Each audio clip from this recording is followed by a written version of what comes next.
is a very good running back, and and Benny Snell is a capable backup. Don't get me wrong, and he can step in when these injuries rear their ugly head. Yeah, I agree. I don't really want to, but at the moment I have to go with Connor. The rushing numbers are pretty similar. Connor's at 115, Benny Snell's at 118. They both have had 100-yard rushing games. Benny Snell, the only difference that I see here is that he fumbled in the last game, or else I would have gave him the edge. I don't trust Connor at all to stay healthy. I don't think his receiving, even though it has gotten better over the course of the years, I don't think it's great. And that's not to say that Benny Snell is a great receiving back. Right. I just think that he's better physically, especially off the line of scrimmage. And every time Benny Snell rushes the ball, you can just tell that he falls forward. He does not fall backward.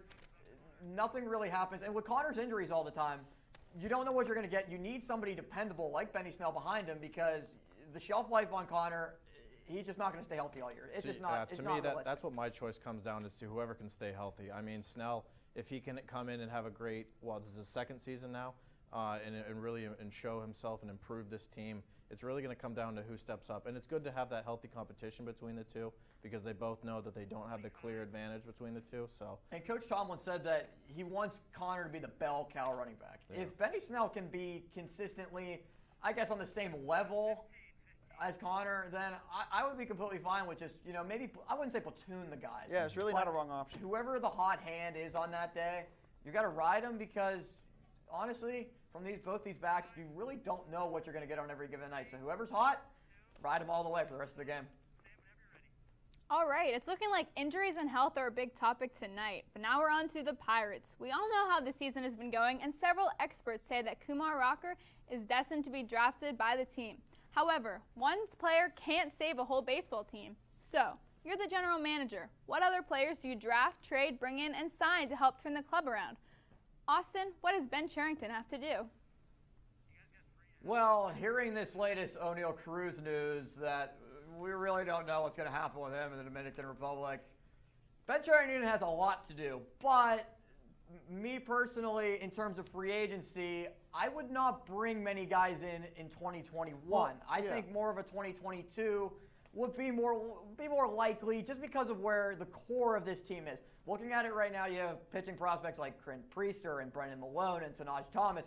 Put them along with Kumar Rocker, and their ETAs to the majors not going to be about 22, 23, and who knows with having no minor leagues this year. If I'm Ben Cherington, make some smart trades.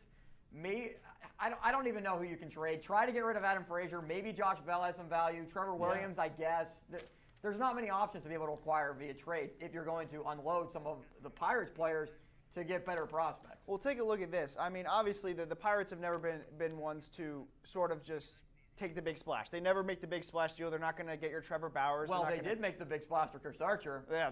And that didn't work. We know how that worked out. But they're not going to make the deal for all the guys that are available this year, or JT Realmuto, those guys. But I think there's some under-the-radar acquisitions that Ben Cherington could make, like Todd Frazier or Neil Walker, bring him back even for veteran presence in the locker room. Why? This is a very young team and a team that needs a bit of guidance in the locker room. Okay, and with that young team, you need to be able to play the young players consistently so that they get reps. Of course, but you also have the guys that are on the bench are not going to play consistently. But if you have these guys in the bullpen or on the bench, they're going to play well. And so you want to play Todd Frazier third over Brian Hayes? Didn't say that. I said that Todd Frazier can be on the bench as a guy that can back him up in case he's having a bad game and come in. But if you take a look at a couple of pitchers that could just fit into the rotation, fortify, Ulysses Chassin or Anthony DeSclafani, guys that know the division, that have been around, are guys that could slot right into that rotation.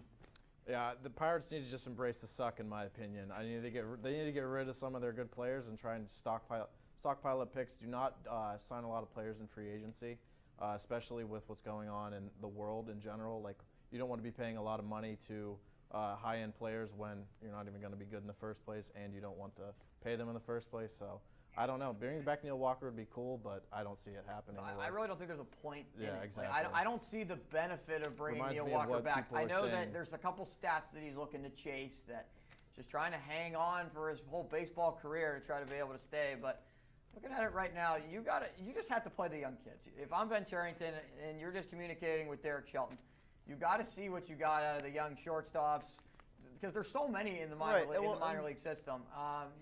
You got to play Brian Hayes consistently at third base. Look, there's at the moment you can't really see much hope. They're the Look, worst Austin, team in baseball. I mean, I agree with that, but what you're saying is Ben Cherington is going to make moves regardless. There's not going to be nothing. Yeah, He's not I going to agree. sit back and just do nothing in the offseason. He's going to bring in under the radar guys They would be small that'll be on the bench, complementary moves, very like small. Melky Cabrera or somebody like that. Yeah. Guys that not bring him back, but guys that will come in like him. I'm not against bringing in a veteran presence that can, kind of wrap up the locker room a little bit and make the group a little bit more cohesive than they were this year. But I don't want anybody coming in and taking any playing time from the young kids. All right, we got some good stuff from the Pirates and the Steelers. Now let's talk Penguins. They had a terrible loss, a disastrous series loss to the Canadiens to eliminate them in the Stanley Cup qualifiers. Some moves have already been made, but are those enough to bring the team back to where they were just a few years ago? You are the general manager. How do you make the Penguins a legitimate threat again? Owen, let's take it to you. What do you think the Penguins can do? Well, they already did something today, and I don't know if we like it just yet. They traded Michael Matheson for Patrick Hornquist. It's rumored to be a 1-for-1 trade. We don't know if it's official.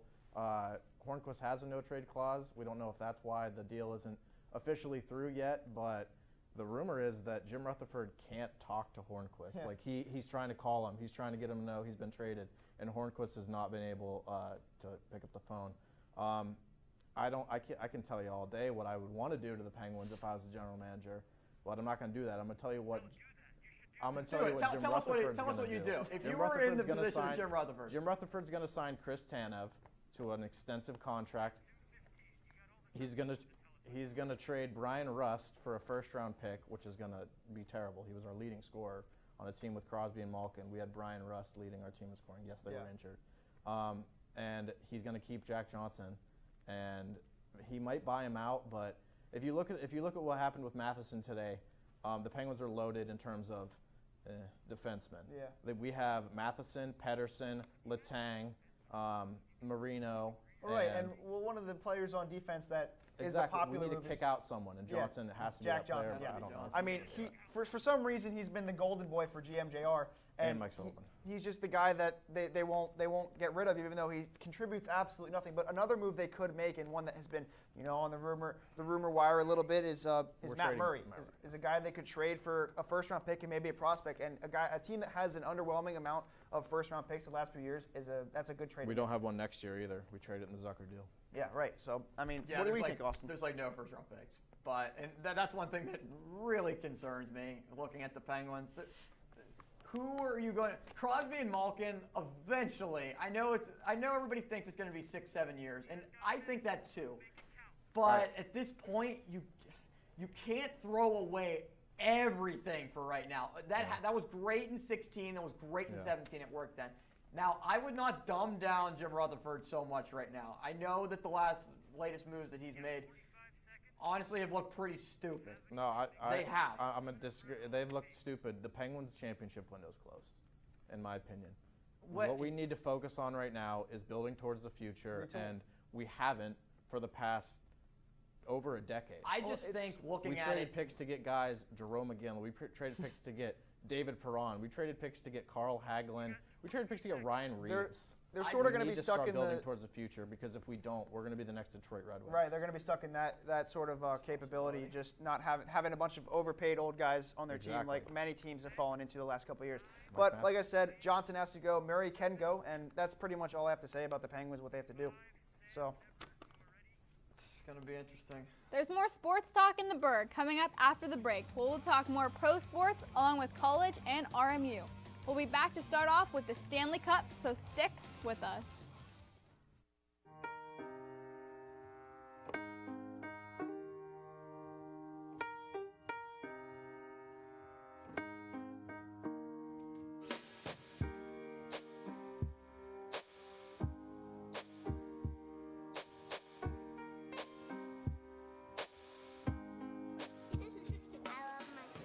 My heart doesn't see race. Love is love. What are you doing in there? What's that? I wouldn't do that. What are you doing? What are you looking for?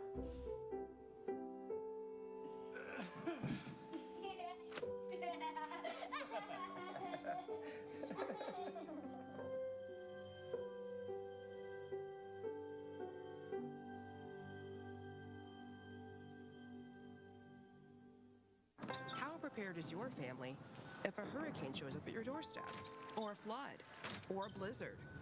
You can't just turn away a natural disaster. That's why it's important to go to ready.gov/plan now. It has the tools and tips you need to make an emergency plan with your family. So if disaster comes knocking, Let's go. you'll be ready to help keep your family safe. It's just a pizza. Yes. Make a plan today.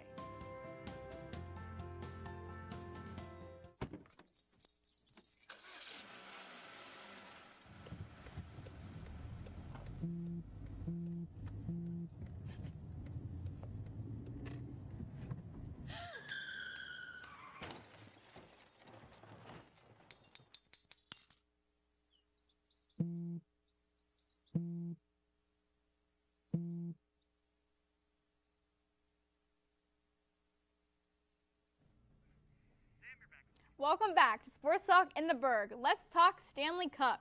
2 games into the series. What are your predictions? And who needs to step up? Tyler? Well, I think this is the Lightning year, and they've gotten contributions from everybody across the board, and it's been a pretty even keel series so far. But if this guy steps up for the Lightning, look out. This is going to be a bad series for the Stars. Alex Killorn. He's a guy that's sort of been lost in the shuffle a little bit the last couple of years, but I think he's a guy that if he steps up, the Lightning are going to be on fire. And, Tyler Seguin has had nothing to do with the Stars' offense this entire playoffs. He's only got 8 points. So if he can step up, he's a guy that can carry your offense for a stretch. I agree that Seguin needs to step up, but his team's in the Stanley Cup final now for the first time in a very long time. I think if I was Seguin, I would rather have that than score 20 points in the first 2 rounds and then be eliminated. He's been contributing, but not as much on the score sheet. If he can contribute, then absolutely he's my player as well that needs to step up. And I guess for my player for Tampa Bay would be Steven Stamkos. I mean, he hasn't played, that is but he's rumored to come back tonight for Game 3, which is at 8. But do you think the Bolts really even need him? I mean, they're phenomenal without him. I think they do. Whenever you can add your captain to the lineup, a prolific scorer like Stamkos where do you put him in the lineup, though? Kucherov and Point have been absolutely ridiculous. I know. A lot. I mean, whenever you can add Steven Stamkos to your lineup, are you kidding me? Are you really going to say that you can't add? Well, yeah, that's a nice issue, but they've gotten this far without him. They've gotten this far without him. Okay, and you're adding a phenomenal player. You're gonna have to put him on wing because your centers are Point, backtracking to the Stars a little bit, and Cirelli. Yeah, all of those have been phenomenal centers. Cirelli had the Eastern Conference winning goal. Yeah. So you're just gonna let your captain sit out? No, I'm saying he's gonna have to play it's a welcome change, but they've gotten this far without him. I mean, look at the Stars right now, though. Steven Stamkos played on the wing with Point and Kucherov in the regular season. All right, man. Well, look, I mean, yes, it's nice to get him back, but he look. played wing for Team Canada. That's pretty much all you got to say is, it's nice to have him back, but look, it's Stamkos. Obviously, you'll love to have him back. I'm not saying don't put him in the lineup. Tampa Bay's going to win. Okay, now it's time for basketball. NBA Finals are just around the corner. Can any of the remaining 3 teams defeat the Lakers? Austin, what are your thoughts? Here's the answer. No, they can't. And why do I say that? Because the only team that could beat the Lakers, well, they're eliminated. Goodbye, LA Clippers. Hello, Lake Show. LA Braun. I honestly think that LeBron on his 3rd team is going to win a 3rd championship on a 3rd team. And it's so surprising, but I honestly think that it's going to happen. I'm going to have to disagree with you here. Here's a team that is just surprised everybody in these playoffs, and that's the Miami Heat. They've easily dispatched the Indiana Pacers, and they knocked out the Milwaukee Bucks, who were favored to go into the championship. But take a look at this. Goran Dragic averaging 5 more points than he gets in his normal career. He's got 21.3, and Jimmy Butler on a tear in the bubble. Who says they can't knock out the Celtics and take on the Lakers? I think they are going to knock out the Celtics, but would you like? If Bam can stop Anthony Davis, that's great, but no one can stop LeBron James. No, so I can't. I'm sorry. Wouldn't it be great to see a Celtics-Lakers final, just for history? Just history-wise. I don't think that we're going to see the Celtics in there. I think Miami's defense is just insane. I'm honestly surprised. Well, look, with the way that some of these guys, the guys that were, having pretty easy regular seasons, Tyler Hero and dude, okay. Hero is on a tear. Ready for the hot take? Hot take. Alert. Hot take? Ready? Oh boy. Be ready for this hot take.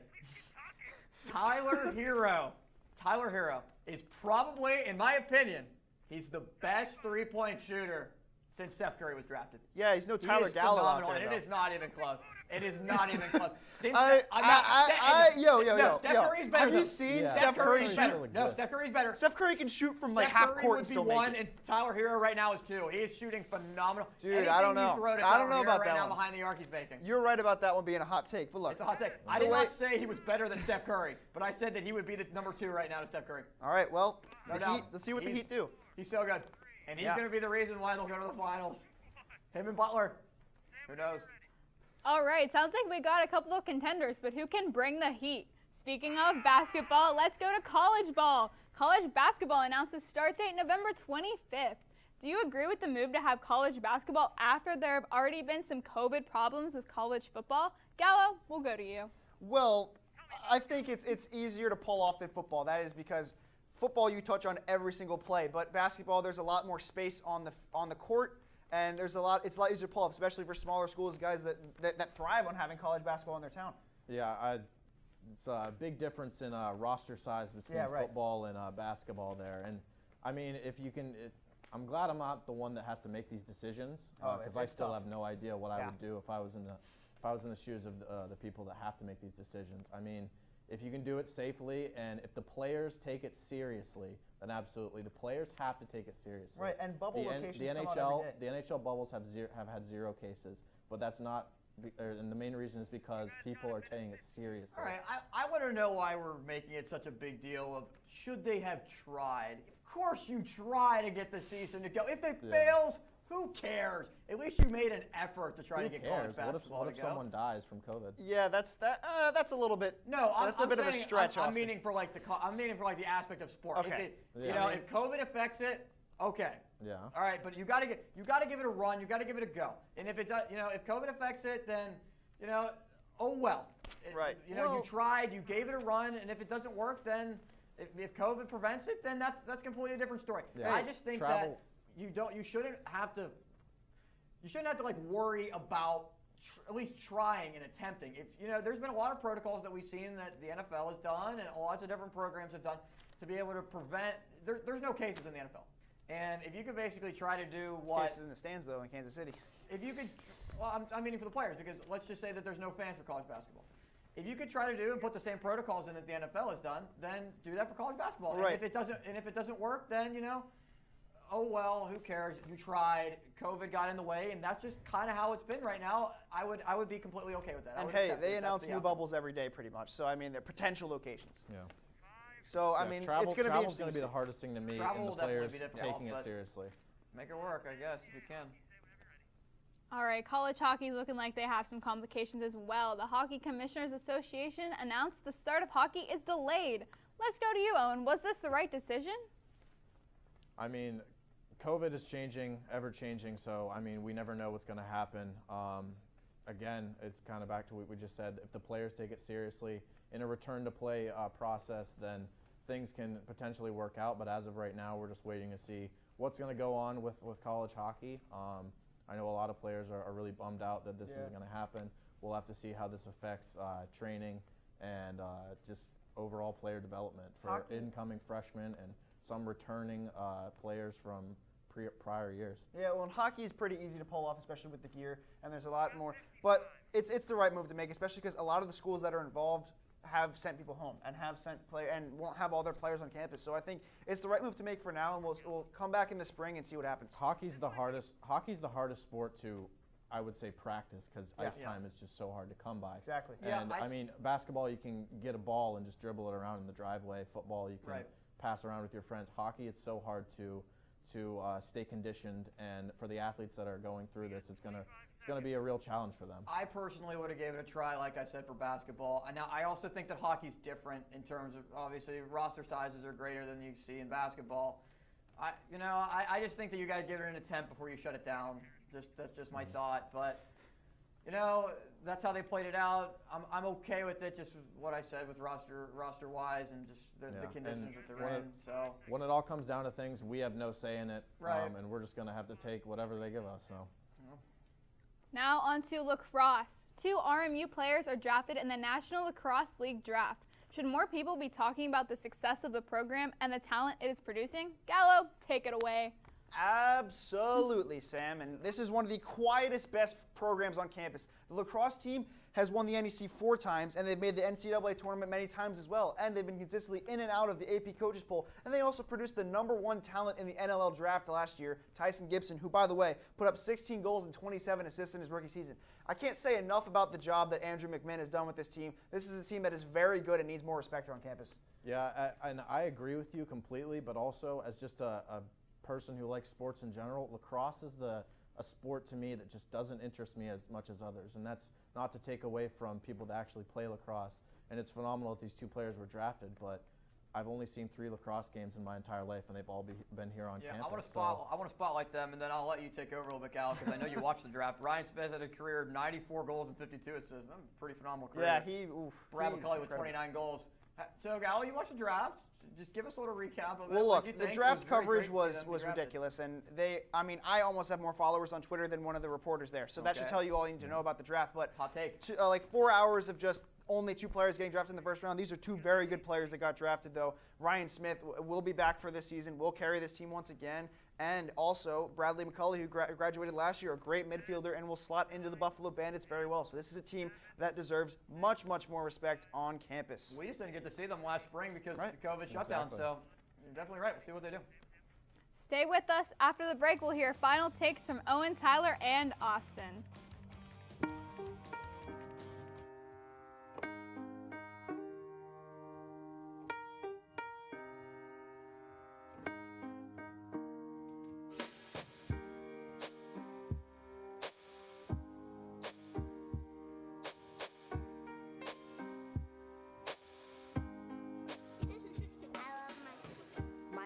Doesn't see race. Love is love. What are you doing in there? What's that? I wouldn't do that.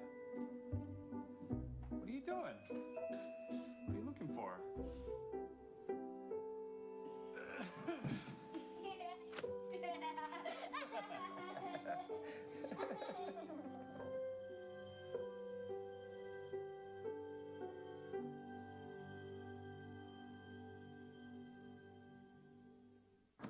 Prepared is your family if a hurricane shows up at your doorstep, or a flood, or a blizzard.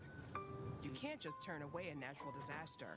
That's why it's important to go to ready.gov/plan now. It has the tools and tips you need to make an emergency plan with your family. So if disaster comes knocking, Let's go. you'll be ready to help keep your family safe. It's just a pizza. Yes. Make a plan today.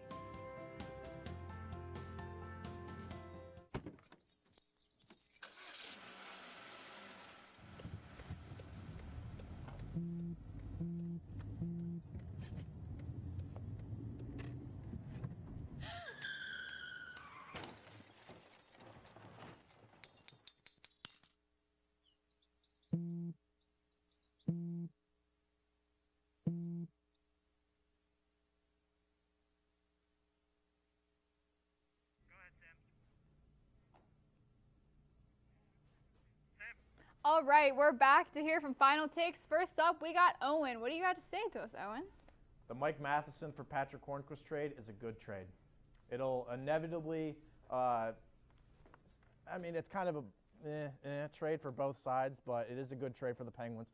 Hornquist was an aging veteran. He had that no-trade clause that the Penguins were able to get him to waive. The Penguins need cap space. Matheson, he's not much of an improvement, but at least he can potentially kick out Jack Johnson. The Penguins are going to have to make another trade on the defense. I am certain that the Penguins will now get rid of Jack Johnson. Due to this Matheson trade. So really, you can look at this trade as Matheson for Hornquist and the removal of Jack Johnson. But it's kind of a meh trade. I think it's a decent trade for the Penguins. Matt Murray's next. Well, now that the truncated season is almost complete and many teams have had the chance to play with the rule in place, one thing is clear. The MLB extra inning rule is garbage and should not return for the next season, 2021 season, excuse me. Starting a runner on second really messes up the strategy of bringing in a reliever to start an inning, who was already put into a pressure cooker situation starting an inning with runner on second, runner in scoring position as well. And relievers blow saves when they shouldn't. Look, While it's nice to end games earlier, one big part of baseball is having a few games every year that go to 14 innings or more. Despite it taking long to end, fans do not seem to enjoy this rule either, especially when their team is at the losing end of one of these walk-offs and extra innings. Walk-offs and extra innings almost become non-existent or harder to achieve, and the phrase leadoff two-run home run just does not sound good. And so I hope that Rob Manfred goes back to normal extra innings next season, and hopefully, because fans do not appreciate it and do not approve of it now. The NFL season has kicked off with a bang in 2020, but when I say a bang, I actually mean it 2 weeks late. Filled with banged-up teams due to a raft of injuries the league has seen. Carolina running back Christian McCaffrey was put on IR with an ankle injury. Giants running back Saquon Barkley and 49ers pass rusher Nick Bosa tore their ACLs. And Niners quarterback Jimmy Garoppolo also exited San Francisco's game versus the Jets on Sunday with pretty bad field conditions. But the player I want to talk about is returning from a season-ending injury suffered in 2019. Steelers quarterback Ben Roethlisberger has sparked a return to the Pittsburgh passing attack, and the results are obvious with Juju Smith-Schuster and the entire running game seeing more opportunities to thrive thanks to part 2 Roethlisberger. Even with a top 5 defense that might even be the best in the league, Big Ben is the straw that stirs the drink for the Black and Gold's chances this season. If he can keep up his impressive strong play where he feels great for the first time in years, don't be surprised if Roethlisberger surprises many to take Pittsburgh all the way and make the back half of 2020 a reasonably good thing to remember. So, guys, what do you think of Roethlisberger really quick? Well, I think Ben obviously is you were right, the straw that stirs the drink, And I think it's nice to have him back, especially because of the QB situation they had last year, and it was a lot of struggle. Yeah, Pittsburgh needs to have faith in him again like they did back in the glory days. But for Tyler Gallo and Owen Kretz and Sam Dutch, I am Austin Bechtold. Thank you for joining us, and we will see you on Sports Talk in the Burgh in 2 weeks.